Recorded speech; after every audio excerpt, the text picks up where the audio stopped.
world go round.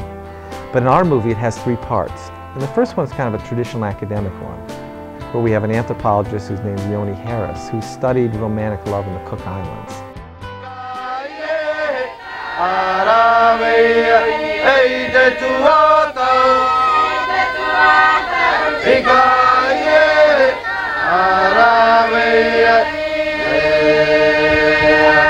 If your predecessor found no romantic love, only lust, how did you discover it so quickly?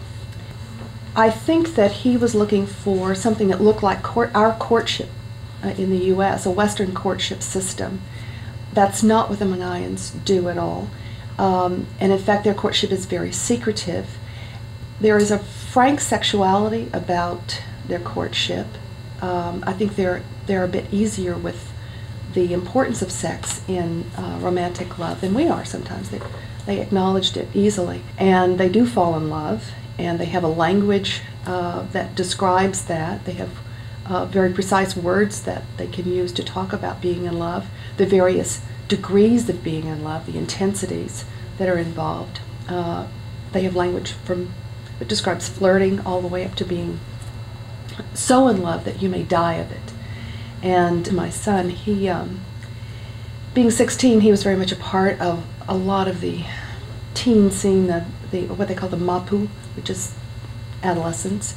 And did they quickly assimilate him into? Yes, yes, they did. He became very, very much a part of the young men's scene, and then started secretly seeing a young woman. How does lust fit in romantic love? It's the center of it.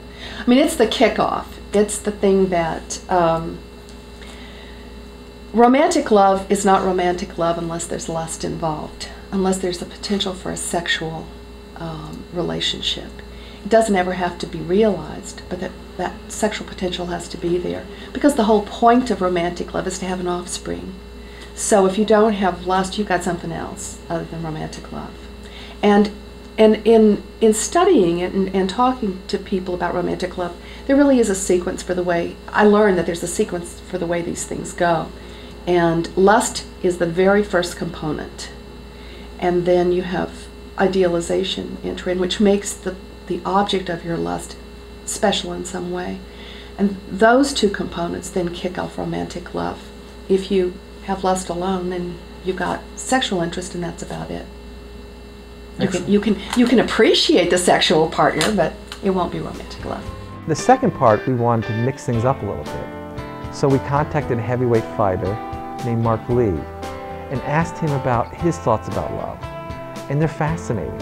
I mean, they're unexpected, non-intuitive, at least what your stereotype or association would be of what a fighter might say about love. And when I think about love, it evolves. Number one, there's a sense of melancholy to love. Initially, there's that real feel-good feeling.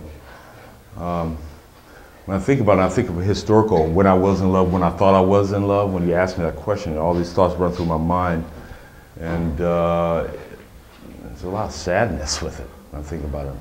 Unmet promises, lost opportunities. Do you think that there's one special person out there for everyone?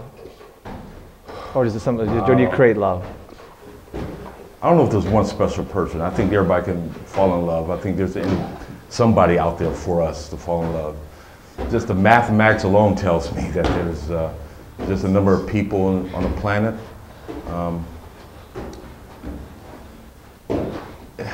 You know, love is powerful. The feeling of want to be needed and want to be held by somebody, to feel completed. I noticed that when I was in love, when I was with a woman in my life, and it was a healthy relationship, I became a better man. I was better.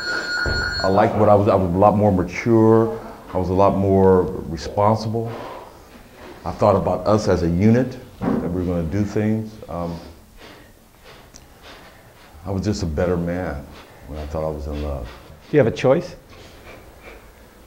I think choice is part of it. I think we all are sentient human beings. I think we do have choices. And yeah, I think you do have a choice. I mean, I think you can facilitate it sometimes. I don't know. I never had that where light hit me, a beam, you know? I never had a beam hit me where somebody said, oh, you're gonna fall in love. I never had that. Well, imagine this, that a child is coming up to you, 10-year-old, and saying, should I look for love in my life? What recommendation would you give that child? I said yes, enthusiastically yes. And I would give him some major high points of love, some bullet points of love. I said, these are just things. What you do as you go through life, you kind of pick and choose the things that are important, that resonate in your soul, and you kind of construct your own kind of inner mechanism what love needs to be. Because something that's going to strengthen and make you a better soul on this planet. We approached a hairstylist named Peggy Jo Love. That's really her last name. And you know, hairstylists like bartenders or therapists hear all kinds of stories about love. So you know, we asked her about her thoughts about love. Do you think there's one special person for everyone out there? No. At least one. Why, Peggy Jo?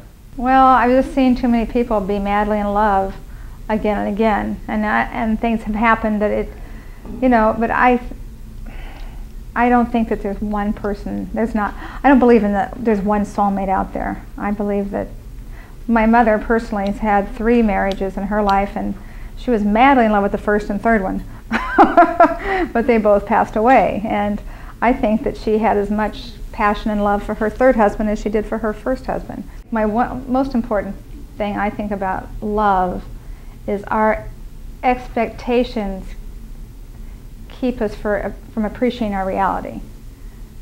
You know, our expectations are what really screw us up. It's like we have these expectations, we watch these movies, we see these love stories. We think it's supposed to be like that. What's your favorite story of love? Have there any been that have been inspiring to you? Oh yeah, yeah. A lot of times when I see people not work it out, it inspires me. It's like I've been married 13 years this week, and it's like what I see other people do wrong inspires me to go home and, you know, not do those things, and to check in and communicate. I've seen so many people do take the wrong paths, you know, and for me to know that there's things that I could do to make a difference in my relationship is inspiring. And it's sad, and yet I can take that and use it to put it somewhere in my own